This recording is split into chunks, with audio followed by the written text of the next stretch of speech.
بسم اللہ الرحمن الرحیم۔ السلام علیکم، ویلکم ٹو مہم کہانی۔ پلیز ناول کو لائک کر دیجئے۔ اگر آپ نے ابھی تک چینل کو سبسکرائب نہیں کیا تو سبسکرائب کر دیجئے۔ چلتے ہیں ناول کی طرف۔ وہ صبح سے یہ سوچ سوچ کر پریشان ہو گئی تھی کہ اب وہ ایام کی بیوی ہے اور ایام اس پر ہر طرح کا حق رکھتا ہے اور یقیناً وہ اس رشتے کو آگے بڑھانے پر بھی زور دینے والا تھا، لیکن یہ بات تو اس کے ذہن سے ہی نکل گئی تھی کہ روحی بھی اس کے ساتھ اسی کمرے میں رہتی ہے۔ ایام سے بچنے کے لیے اس کے پاس روحی کا سہارا موجود تھا، جو یقیناً اس کے لیے بہت زیادہ فائدہ مند ثابت ہونے والی تھی۔ اس وقت بھی وہ روحی کو اپنے ساتھ لگائے اس سے باتوں میں مصروف تھی، اور اس کی یہی کوشش تھی کہ روحی جاگتی رہے یا پھر ایام کے واپس آ جانے سے پہلے وہ دونوں ہی سو جائیں۔ لیکن ایام اس کے ساتھ اس بیڈ پر سونے والا ہے، یہی سوچ اسے گھبراہٹ میں مبتلا کر رہی تھی۔ اتنا تو اس نے نکاح نامے پر سائن کرتے ہوئے نہیں سوچا تھا، جتنا اس کے ساتھ اس بیڈ روم کو شیئر کرنے کے بارے میں سوچ کر ہلکان ہو رہی تھی۔ پتہ نہیں اس کی زندگی میں آگے کیا کیا امتحان لکھے ہوئے تھے۔ وہ تو پہلی سیڑھی پر تھک چکی تھی۔ وہ پرسکون سا کمرے کے اندر داخل ہوا تو بیڈ پر نظر پڑتے ہی اس کے انابی لبوں پر مسکراہٹ بکھر گئی۔ وہ مسکراتے ہوئے بیڈ کی طرف آیا تھا، جہاں اس کی بیٹی اور بیوی ایک دوسرے کے ساتھ جڑے گہری نیند میں سوئے ہوئے تھے۔ روحی کی دونوں ٹانگیں اپنی ماما جانی کے اوپر تھیں، جبکہ اس نے روحی کو خود سے چپکا کر رکھا ہوا تھا۔ وہ نیند میں بھی اس سے کافی خوفزدہ محسوس ہو رہی تھی۔ اس کے ڈر کو وہ بہت اچھے طریقے سے سمجھ رہا تھا۔ اس نے مسکرا کر جھکتے ہوئے اپنی بیٹی کے ماتھے پر اپنے لب رکھ دیے تھے، جبکہ ہیر کے ساتھ اس نے ہموز فاصلہ برقرار رکھا، لیکن اس کے چہرے پر بکھری لٹوں کو دیکھ کر اس کے دل نے اس سے بغاوت کرنا شروع کر دی۔ اس کا ہاتھ اپنے آپ ہی اس کے چہرے پر بکھری زلفوں کو سلجھانے کے لیے اٹھا۔ اس نے بے حد نرمی سے اس کے چہرے سے بال پیچھے ہٹائے تھے۔ اس کا روشن پرنور چہرہ اس کی نگاہوں کے سامنے تھا۔ دنیا بھر کی معصومیت لیے وہ گہری نیند میں خوفزدہ سی محسوس ہوئی تھی۔ اس وقت وہ بالکل سادہ سے ڈریس میں اس کے آنے سے پہلے ہی فریش ہو چکی تھی۔ بھاگ لو مسز، کتنا بھاگ سکتی ہو تم مجھ سے؟ آنا تو تمہیں میرے پاس ہی ہے۔ اب تمہیں ہر راستہ ایام سکندر سے جا ملتا ہے، اور منزل بھی آنا تو تمہیں میری پناہوں میں ہی ہوگا۔ میری باہیں تمہاری منتظر ہیں۔ ایام اس کے کان کے قریب سرگوشی نما کہتا پیچھے ہٹتے ہوئے واش روم میں جا بند ہوا۔ ٹھنڈے پانی سے اپنے اعصاب پرسکون کرنے کے بعد وہ واپس کمرے میں آیا تھا۔ اس کی معصوم سی کوشش پر اس کے لب ایک بار پھر سے مسکرا اٹھے تھے۔ وہ عجیب ٹیڑھے میڑھے انداز میں بیڈ پر سوئی ہوئی تھی، جبکہ ایک کمبل ایک طرف تو دوسرا کمبل دوسری طرف پر پڑا تھا۔ شاید وہ اس کی جگہ بیڈ پر سے ختم کرنے کی کوشش کر چکی تھی، لیکن بھلا ایسا کہاں ممکن تھا؟ وہ اس کی نیند خراب نہیں کرنا چاہتا تھا، لیکن اس وقت اور کوئی چارہ نہ تھا، اور بیڈ پر آتے ہوئے آرام سے بیک گراؤنڈ سے ٹیک لگا کر بیٹھا اور پھر اس کا کندھا ہلانے لگا۔ ڈارلنگ، اگر تم آج کی رات اپنی میٹھی نیند میں کسی طرح کا خلل نہیں چاہتی تو میرے لیے جگہ تم خود بنا دو، ورنہ اگر میں نے اپنے لیے خود جگہ بنائی تو تمہیں بالکل پسند نہیں آئے گا۔ اس نے اس کے کان میں سرگوشی کرتے ہوئے کہا تھا، جبکہ اس کا ہاتھ اپنی کمر پر محسوس کرتے ہوئے ہیر اگلے ہی لمحے میں نیند کی وادیوں سے باہر نکل آئی تھی۔ اس کے چہرے پر گھبراہٹ دیکھ کر اس کے لب پھر سے مسکرا اٹھے، جبکہ اس کے لیے جگہ بناتے ہیر کو ایک لمحہ ہی لگا تھا۔ وہ روحی کو اس ایک طرف کرتے ہوئے خود دوسری طرف ہو گئی تھی۔ اس وقت نیند اتنی غالب تھی کہ وہ کچھ سوچ سمجھ نہیں پا رہی تھی۔ ہاں، لیکن سونے سے پہلے اس نے دیکھا تھا کمرے میں کچھ دن پہلے تک جو صوفہ موجود تھا آج وہاں سے غائب ہو چکا تھا، یعنی وہ اسے خود سے دور نہیں کرنے والا تھا، اسی لیے ہٹوا دیا تھا۔ وہ کتنی ہی دیر چور نگاہ سے اسے دیکھتی رہی، جبکہ وہ بیڈ پر آرام سے پھیل کر لیٹ گیا۔ اس نے اس کے کچھ بولنے کا انتظار کیا تھا، لیکن وہ اسے کچھ نہیں کہہ رہا تھا، یہ بھی غنیمت تھی۔ اب اتنی بھی دور مت جاؤ کہ تمہاری خوشبو کو بھی محسوس نہ کر سکوں۔ اسے پھر سے گھمبیر آواز سنائی دی، جسے وہ اگنور کرتی روحی کو مزید اس کی سائڈ کرتی خود بیڈ کے دوسرے کونے میں جا پہنچی تھی۔ آرام سے بیڈ سے نیچے مت گر جانا، اور بلکہ رہنے دو، اس وقت تم اس کنڈیشن میں ہی نہیں ہو کہ میری بات کو سمجھ سکو۔ سو جاؤ آرام سے۔ وہ کچھ کہتے کہتے اپنی بات بدل گیا۔ نہ جانے وہ اس سے کیا بات کرنے والا تھا، جو بھی تھا اس کے لیے اتنا ہی کافی تھا کہ وہ اسے سونے کی اجازت دے رہا تھا۔ باقی جو بھی تھا صبح دیکھا جائے گا، وہ سب صبح پر چھوڑ کر لیٹ گئی تھی۔ اس نے خود ساختہ فاصلہ قائم کیا تھا، لیکن پھر بھی اس کا دل سوکھے پتے کی طرح کانپ رہا تھا، کہیں وہ ہاتھ بڑھا کر یہ فاصلہ مٹا نہ دے۔ وہ کب تک جاگتا رہا یا کب تک اس کی پیٹھ کو گھورتا رہا اسے اندازہ نہ ہو سکا، لیکن تھوڑی دیر میں وہ خود نیند کی وادیوں میں اترتی چلی گئی۔ ماما بچاؤ، ماما بچاؤ۔ صبح اس کی آنکھ روحی کے شور سے کھلی تھی۔ ہیر حیران سی کروٹ بدل کر پیچھے کی طرف دیکھنے لگی جہاں وہ اسے گدگدانے میں مصروف تھا۔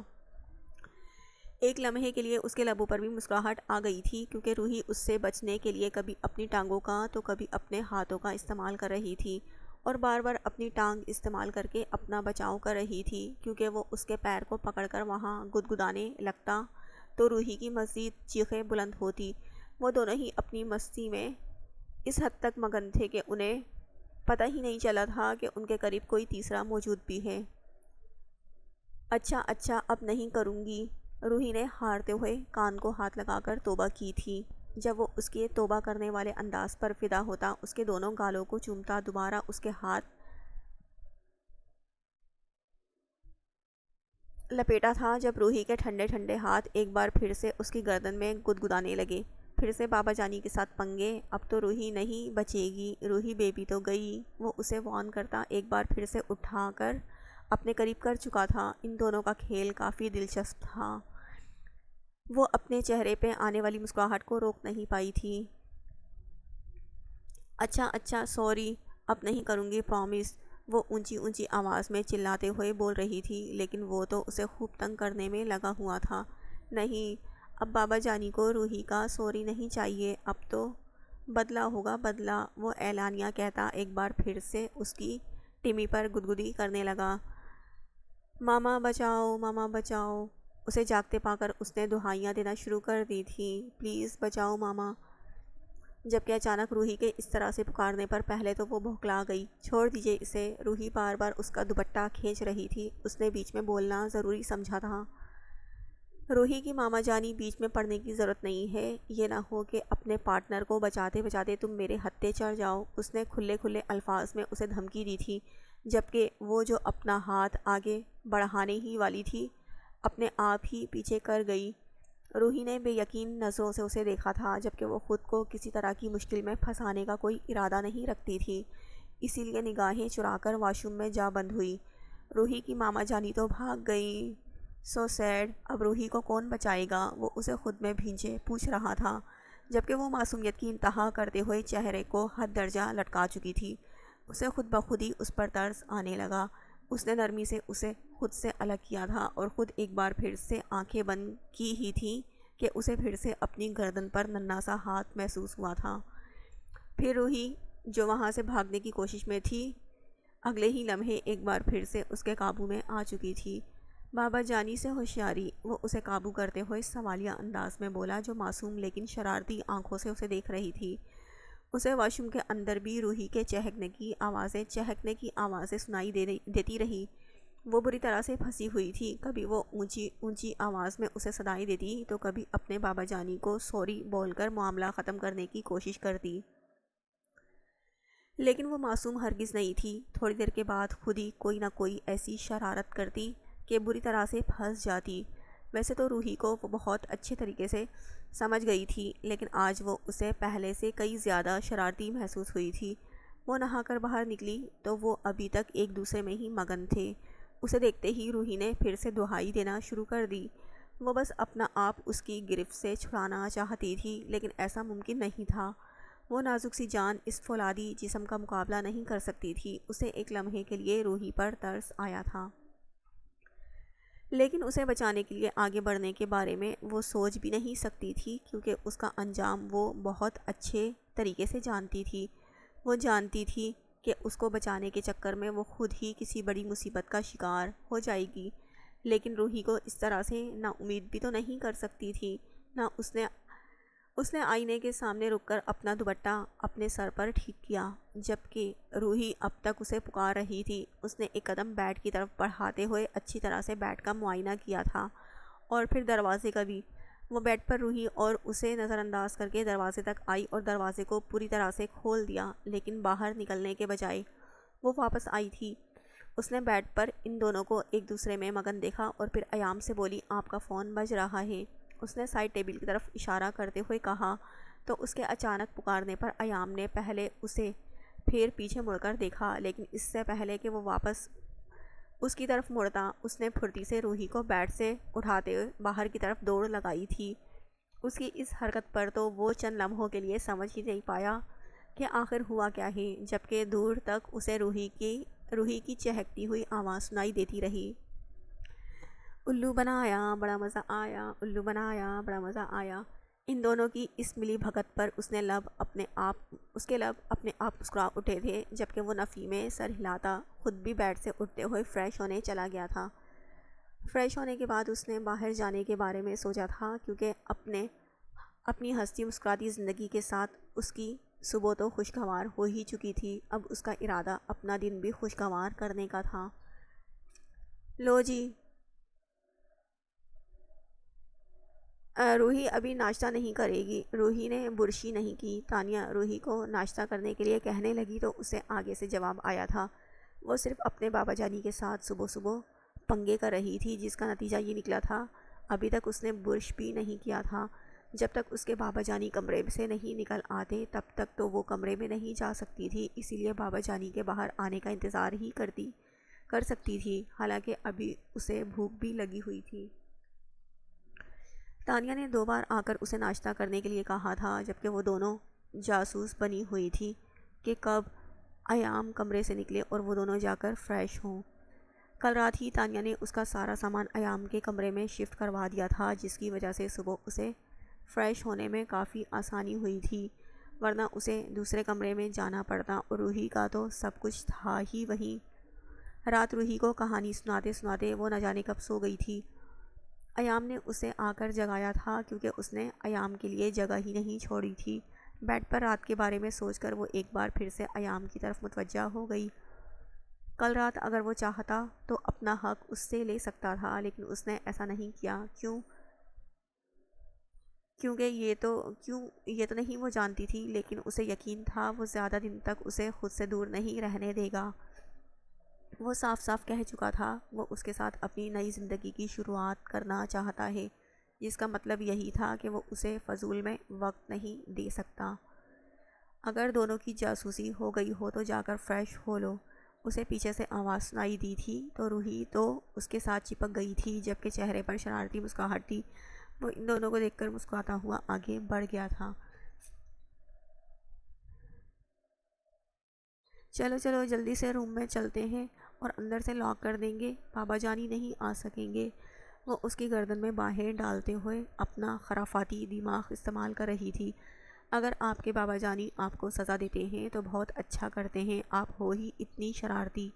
مجھے پتہ نہیں اپنے اس شرارتی دماغ میں مزید کیا کیا سوچے ہوئے ہو، اس کو گھورتے ہوئے بولی تو وہ روحی کھلکھلا کر ہنسی تھی، جبکہ وہ مسکرا کر روحی کو لیے واپس اپنے روم کی طرف چلی گئی تھی۔ وہ اسے تیار کروا کر نیچے لائی تو وہ ناشتے کی ٹیبل پر ان دونوں کے آنے کا انتظار کر رہا تھا۔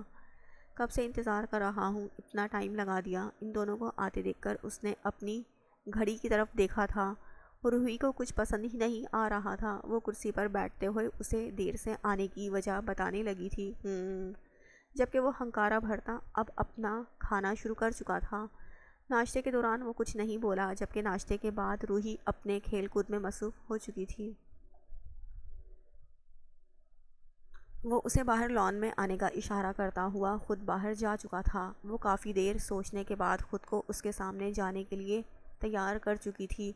اس نے اسے کیوں بلایا تھا، اسے اس سے کیا باتیں کرنی تھی، دماغ میں چل تو بہت کچھ رہا تھا، لیکن ان سوالوں کے جواب اسے تب ہی ملنے تھے جب وہ اس کے روبرو ہوتی۔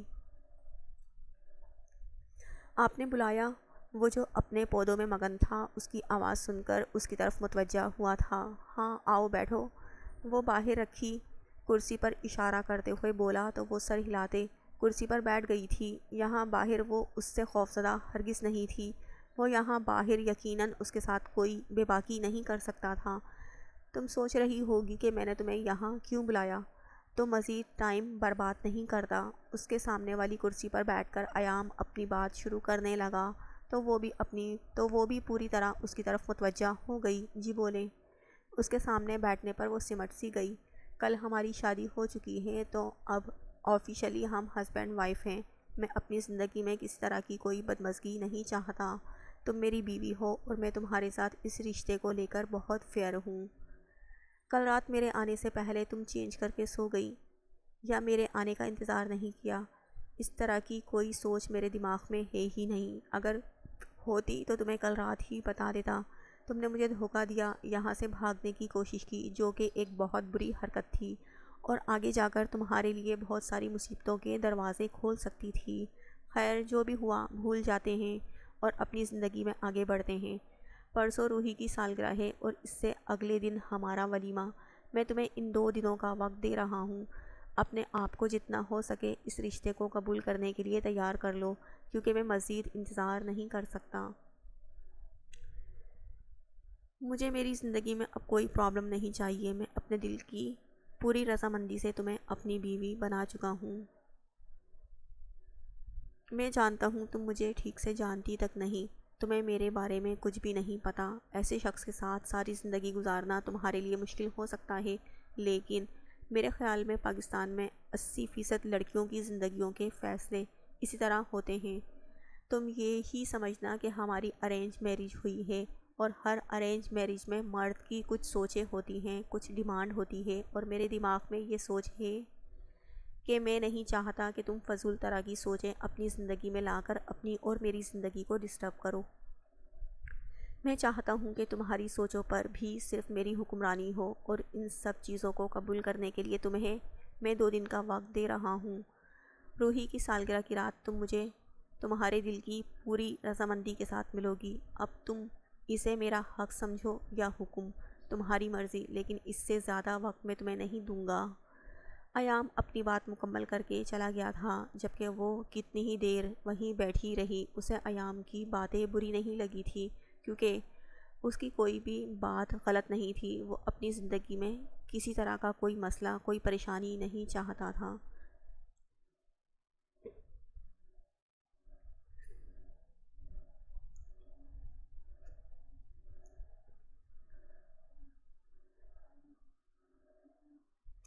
اور اس سے بھی یہی امید رکھتا تھا کہ وہ بھی اس کے ساتھ ایک پرسکون زندگی کی شروعات کرے۔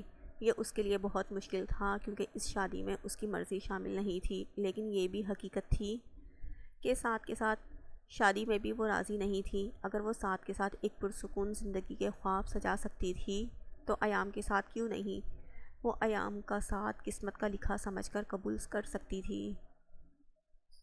سکتی تھی۔ یہ اتنا مشکل نہیں تھا، لیکن اسے نہ جانے کیوں اسے ایام پر یقین نہیں تھا۔ وہ ایام کا اپنی طرف جھکاؤ صرف وقتی سمجھتی تھی۔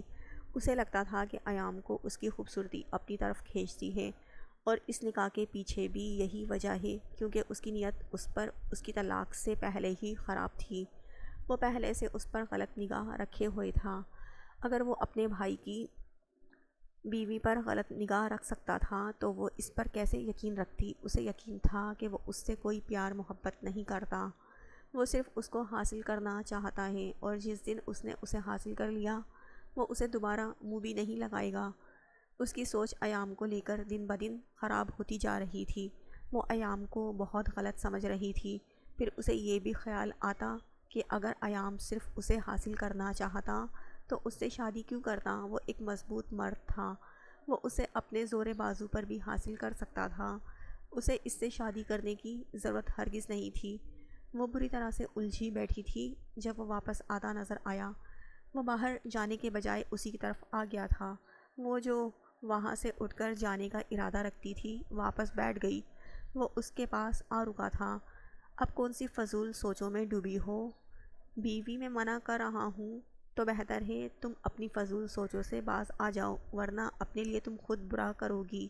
اگر تم نہیں سکون سے بیٹھ پا رہی، اپنی سوچوں سے جان نہیں چھڑا پا رہی تو میرے بارے میں سوچو، بلکہ ہماری آنے والی زندگی کے بارے میں سوچو۔ یہ سوچو کہ آگے کیا ہوگا، ہم اپنی زندگی کو کس طرح سے خوبصورت بنائیں گے۔ اگر تم چاہو تو تمہارے پاس بہت کچھ ایسا ہے جسے سوچ کر تم پرسکون ہو سکتی ہو۔ اپنے آپ کو کسی اذیت میں ڈالنے سے بہتر ہے اللہ تعالیٰ کی اس نعمت کا شکریہ ادا کیا جائے جو آپ کے حصے میں آئی ہے۔ اور میرے خیال میں بھی کسی نعمت سے کم نہیں ہوں اگر تم سوچو تو۔ جانتی ہو، میرا شادی کرنے کا کوئی ارادہ نہیں تھا، بلکہ میں اپنی بیٹی کو ہمیشہ اکیلے پالنا چاہتا تھا، پالنے والا تھا، لیکن تمہاری وجہ سے مجھے اپنا یہ فیصلہ بدلنا پڑا۔ اور مجھے ایسا کیوں کرنا پڑا یہ تم بھی جانتی ہو۔ اب میں یہاں کھڑے ہو کر تمہارے حسن کے قصیدے نہیں پڑھوں گا، کیونکہ میرے خیال میں جو چیز میری ہے اس کی تعریف میں کبھی بھی کر سکتا ہوں، اور یہ کام میں نے پرسوں کے لیے چھوڑ رکھا ہے۔ ویسے میں نے سنا ہے کہ دو طرح کی عورتیں بہت خطرناک ہوتی ہیں، ایک وہ جو خوبصورت ہوتی ہیں اور دوسری وہ جن کو پتہ ہوتا ہے کہ وہ خوبصورت ہیں۔ مجھے لگتا ہے تم میرے لیے بہت خطرناک ثابت ہونے والی ہو، وہ شرارتی انداز میں کہتا اسے نگاہ اٹھانے پر مجبور کر گیا۔ میں آپ کو عورت لگتی ہوں؟ وہ جو نہ جانے اسے کیا سنانے کا منتظر تھا، اس کے منہ بنا کر یہ کہنے پر اپنا کیا کہا ضبط نہ کر سکا۔ سوری، میرے خیال میں اس وقت دنیا کی سب سے بڑی غلطی میں کر چکا ہوں۔ ایک لڑکی کو عورت کہنا بھی میرے خیال میں گناہ کے زمرے میں آتا ہے۔ میں کوشش کروں گا کہ مجھ سے دوبارہ یہ گناہ سرزد نہ ہو۔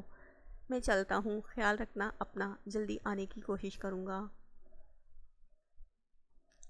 وہ اس کے سامنے کھڑا مسکرا کر بول رہا تھا، جبکہ وہ حیران سی یہ جاننے کی کوشش کر رہی تھی کہ وہ اسے یہ سب کچھ کیوں بتا رہا ہے۔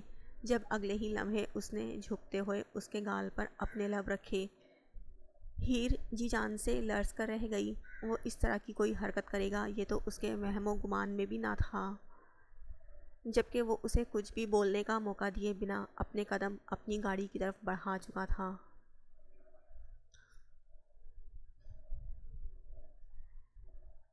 یہ لو محترمہ، تمہارا ڈریس ابھی آیا ہے، مجھے تو بہت زیادہ پسند آیا ہے، یقیناً تمہیں بھی بہت پسند آنے والا ہے۔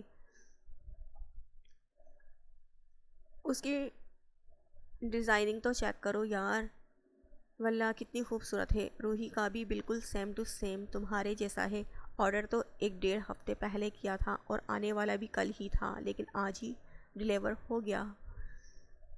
وہ اس کے سامنے ایک بے تحاشا حسین ڈریس پھیلائے ہوئے کہہ رہی تھی، یہ ولیمے کا ڈریس ہے۔ وہ ایک نظر اس گولڈن ڈریس پر ڈالتے اس سے کہنے لگی تھی، اس نے کھول کر دیکھنے یا پھر ہاتھ لگانے کی غلطی نہیں کی تھی۔ ارے نہیں یار، یہ تو روحی کی سالگرہ کا ڈریس ہے۔ ویسے تمہیں اپنے ولیمے کی ڈریس دیکھنے کی اتنی جلدی ہے، یہ تو مجھے بالکل بھی اندازہ نہیں تھا۔ میں سر سے کہہ دیتی ہوں کہ تمہارے ولیمے کا ڈریس جلدی سے منگوا لیا جائے،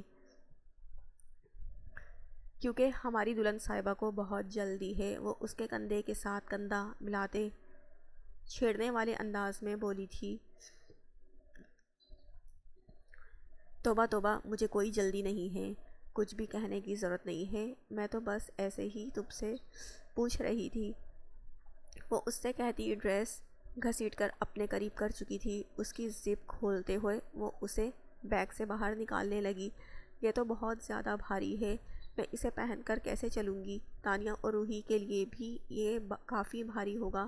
تانیہ اور روحی کے لیے بھی یہ کافی بھاری ہوگا۔ وہ پریشانی سے اسے دیکھنے لگی، جبکہ ساتھ ہی ساتھ وہ اپنے ڈریس کے نیچے چھپے روحی کے ڈریس کو کھولنے لگی تھی، لیکن اس نے نوٹ کیا تھا روحی کا ڈریس اتنا زیادہ ہیوی نہیں تھا، بچوں کی مناسبت سے وہ بالکل پرفیکٹ تھا۔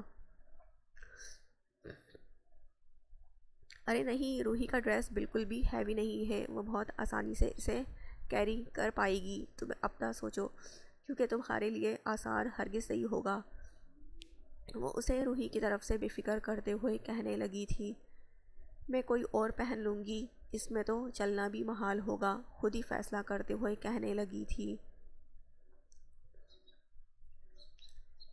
نہیں جانو، تم کوئی اور نہیں پہن سکتی، تمہیں یہی ڈریس پہننا ہوگا، کیونکہ یہ سر اپنی پسند سے لے کر آئے ہیں اور میرا نہیں خیال کہ تم ان کی پسند کو نظر انداز کرو گی۔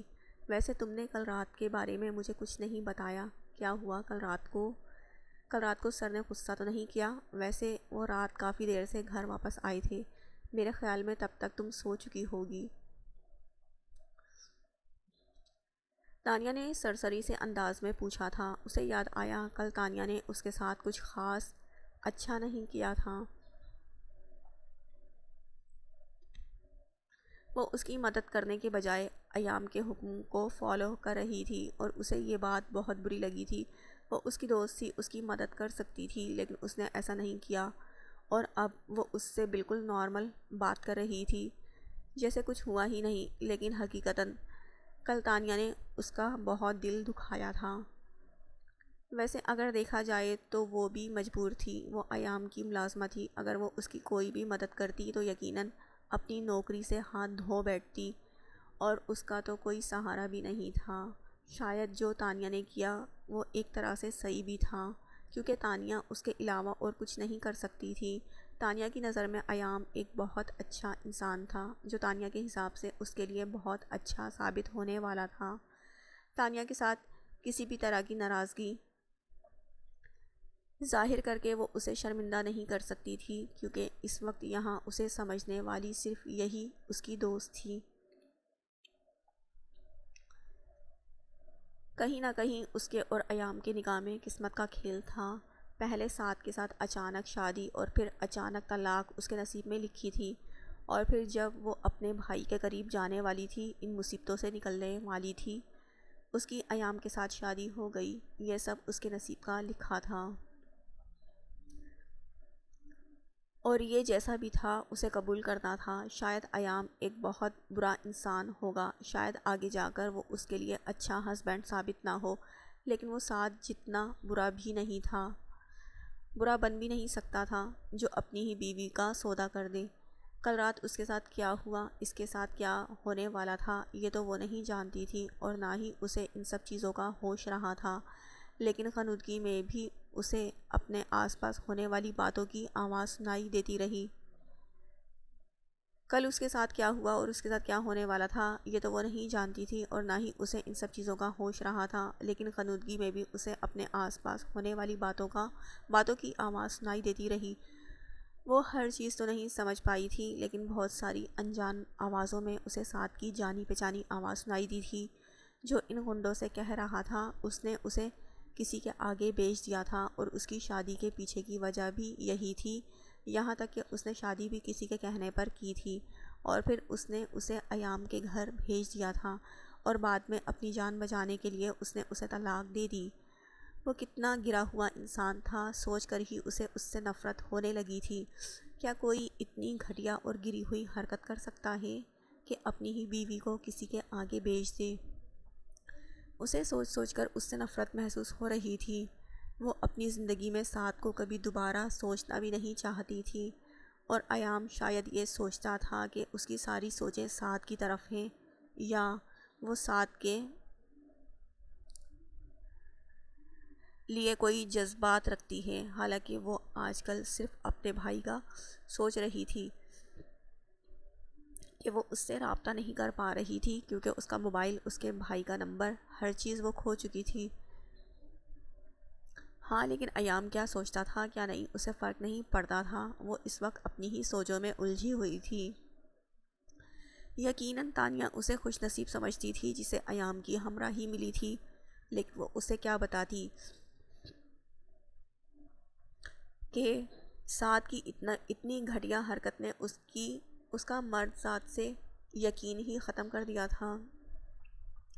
اس کی زندگی میں آیا ایک مرد بھی اس قابل نہ تھا کہ وہ اس پر یقین کر پاتی۔ پہلے اس کا باپ 2 بچے پیدا کر کے اس کی ماں کو بے آسرا، بے سہارا چھوڑ کر کہیں بھاگ گیا، اور آج تک کبھی اس کا کوئی اتا پتہ نہ ملا، اور پھر اس کا بھائی اس کی شادی والے دن اسے کسی بوجھ کی طرح اپنے سر سے اتار کر ہمیشہ کے لیے پھینک گیا، اور پھر اس کا شوہر اسے کسی دوسرے کے آگے بیچ چکا تھا۔ وہ ایام پر کیا یقین کرتی؟ وہ اپنے کزن کی بیوی کے بارے میں اتنی غلط سوچ رکھتا تھا۔ آج وہ اس کی بیوی تھی، اس کے نکاح میں تھی، لیکن پرانی باتیں بھولی تو نہ تھی وہ، لیکن وہ تانیہ کو دیکھ کر کہہ نہیں سکتی تھی۔ تانیہ کی سوچ الگ تھی، اور کسی کی سوچ بدلنا کہاں کسی کے بس میں ہے۔ وہ فریش ہو کر باہر نکلی تو کمرے میں کوئی بھی موجود نہیں تھا۔ وہ آئینے کے سامنے آ کر بال سکھانے لگی۔ جب وہ کمرے کے اندر داخل ہونے لگا، لیکن اسے دیکھ کر وہیں دروازے پر ہی رک گیا۔ وہ دروازے کے فریم سے ٹیک لگائے کھڑا اسے یک ٹک دیکھے جا رہا تھا، جبکہ دوسری طرف ہیر اپنے ہی دھیان میں اپنے لمبے گھنے آبشار زلفوں کو سلجھانے کی کوشش میں ہلکان ہو رہی تھی۔ اس کا دھیان ابھی تک دروازے کی طرف گیا ہی نہیں تھا، کیونکہ اس وقت تو وہ صرف اپنے بالوں کو ٹھیک کرنے کی جدوجہد کر رہی تھی۔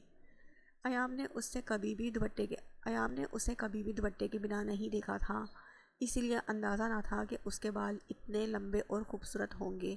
وہیں کھڑے کھڑے اچانک اس کا دل چاہا کہ وہ ان بالوں کی خوبصورتی کو اپنے ہاتھوں کی پوروں پر محسوس کرے، اور وہ رکا نہیں تھا۔ وہ اس پر ہر طرح کا حق رکھتا تھا، تو اپنی کوئی بھی خواہش وہ دل میں کیوں رکھتا؟ ایام آہستہ آہستہ چلتا اس کے پاس آ رکا تھا۔ اس نے آئینے میں اس کا عکس دیکھ کر سامنے سے ہٹنے کی کوشش کی تھی، جب اس نے اس کے کندھے پر ہاتھ رکھ کر اس کی کوشش ناکام بنا دی۔ وہ اس کا رخ اپنی جانب کرتے ہوئے اپنے روبرو اسے کر گیا۔ ہیر اس کے سامنے نگاہیں جھکائے کھڑی اس کی دولہانہ نظروں سے کافی خوفزدہ تھی۔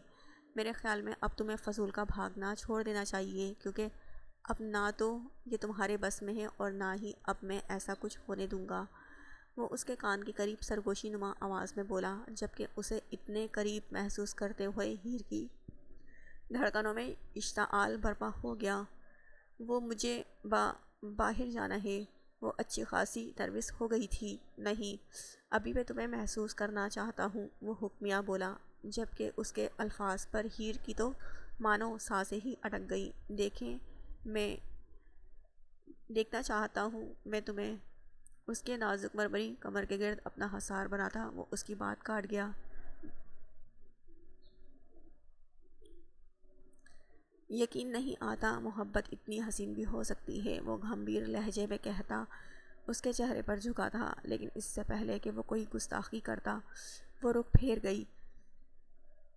اس کی گہری نگاہوں کا سامنا کرنا ہیر کے لیے دنیا کا سب سے مشکل کام تھا، لیکن شاید ایام کو اس کی یہ حرکت پسند نہیں آئی تھی، تبھی تو وہ اسے ایک جھٹکے میں واپس کھینچتا اپنے قریب کر گیا۔ اس کا انداز کافی زیادہ جارحانہ تھا۔ وہ اس کے چوڑے سینے سے لگی اس کی سرخ انگارہ آنکھوں میں صرف ایک لمحے کو دیکھ پائی۔ میں نے کہا مجھ سے دور بھاگنا بند کرو، نہیں جا سکتی تم مجھ سے دور، ہمیشہ میرے پاس رہو گی۔ وہ اس کے دونوں بازوؤں کو تھامے اپنے بے حد قریب کیے اس کے چہرے پر خرا کر بولا تھا، آج ایک بات میں تم سے کہنے جا رہا ہوں، اسے اپنے دل اور دماغ میں اچھی طرح بٹھا لو۔ محبت کرنے لگا ہوں تم سے، بہت بہت زیادہ چاہنے لگا ہوں تمہیں۔ میری بیٹی کے بعد تم سے زیادہ مجھے کسی سے محبت نہیں۔ میری زندگی میں صرف تم دونوں ہو، اور میں چاہتا ہوں کہ تمہاری زندگی میں میرے علاوہ اور کوئی نہ ہو۔ میں محبت کے معاملے میں بہت خالص ہوں ہیر، محبت کے بدلے محبت چاہتا ہوں۔ تمہیں دیکھ کر جو جذبات میرے دل میں جاگے ہیں وہ کبھی کسی کے لیے نہیں جاگے۔ اگر ساتھ تمہیں خود نہیں چھوڑتا تو میں اسے مجبور کر دیتا، لیکن تمہیں اپنا بنا کر ہی دم لیتا، کیونکہ ایام سکندر ہر کسی سے محبت نہیں کرتا، اور جس سے محبت کرتا ہے اسے کسی اور کا نہیں ہونے دیتا۔ میں نے تمہیں اپنی زندگی میں شامل کرنے کا فیصلہ اسی دن کر لیا تھا جب تمہیں پہلی دفعہ دیکھا تھا۔ ہاں، تمہاری شادی کے اگلے دن صبح 7 کے کمرے میں۔ اس دن حالات کیسے تھے؟ تمہاری زندگی میں کیا ہو رہا تھا؟ میں کچھ نہیں جانتا تھا۔ تمہیں دیکھتے ہی مجھے تم سے محبت ہو گئی تھی، اور اسی دن میں نے تمہیں اپنی زندگی میں شامل کرنے کا فیصلہ کر لیا تھا، اور دیکھو آج تم میری ہو۔ ہیر ایام سکندر، تم پر میرا حق ہے، اور میں اس حق کو سود سمیت لینا جانتا ہوں۔ مجھے سختی کرنے پر مجبور مت کرو۔ میں چاہتا ہوں کہ تم اپنے دل کی پوری رضامندی سے مجھے قبول کرو، اور تمہیں ایسا کرنا پڑے گا، کیونکہ تمہارے پاس صرف ایک ہی راستہ ہے، اور اسی راستے کا نام ایام سکندر ہے۔ اس کا سخت ہوتا لہجہ اپنے آپ نرم ہو گیا تھا۔ اس کے چہرے کو اپنے ہاتھوں میں تھامے وہ اس کے چہرے پر جھکا تھا۔ ہیر خاموشی سے اسے دیکھ رہی تھی۔ جب اسے اپنی آنکھوں پر اس کے لبوں کا لمس محسوس ہوا، اس نے اگلے ہی لمحے اپنی آنکھوں کو بند کر لیا تھا۔ اپنی پلکوں پر اس کی گرم سانسوں کا لمس محسوس کرتی وہ لرز کر رہ گئی تھی، جبکہ ایام اس کی آنکھوں کی جنبش دیکھتا، اس کے سرخ رخساروں پر اپنے دہکتے لب رکھتا، اس کے ہونٹوں کے کناروں کو انگلیوں کی پوروں سے چھوتا، بہکی بہکی نگاہوں سے اس کے چہرے کو دیکھتا۔ مزید کوئی گستاخی کرنے ہی والا تھا کہ اگلے ہی لمحے دروازہ کھلا اور روحی اپنی ٹیڈی کے ساتھ باتوں میں مگن اندر داخل ہو گئی۔ ہیر نے اگلے ہی لمحے اس سے دور ہونے کی کوشش کرنی چاہی تھی، لیکن اس کے ہاتھ اب تک اس کے ہاتھ کو اپنی گرفت میں سختی سے لیے ہوئے تھے، جبکہ اس کا دوسرا ہاتھ اب تک اس کی کمر کے گرد حائل تھا۔ وہ اس کا ہاتھ یوں ہی اپنی سخت گرفت میں لیے بیڈ کی سائیڈ دراز تک آیا اور اس میں سے کچھ نکالنے لگا۔ اپنی تلاش مکمل کرتے ہوئے اس نے چھوٹی سی ڈبی نکال کر یوں ہی اس کا ہاتھ تھامے کھولی تھی۔ بے تحاشا خوبصورت سا بریسلیٹ نکال کر وہ اس کی مومی کلائی میں پہناتے ہوئے اس کے ہاتھ کو ہر طرف سے دیکھ رہا تھا۔ نکاح کا تحفہ، وہ پیار سے مسکرا کر کہتا، اس کے نازک سے ہاتھ کو اپنے لبوں سے چھوتا، اسے اس کے حال پر چھوڑتے ہوئے روحی کی طرف متوجہ ہو گیا تھا، جبکہ وہ کتنی ہی دیر اپنے ہاتھ میں موجود اس نازک بریسلیٹ کو دیکھتی، اس کی محبت کی حدت کو محسوس کرتی رہی۔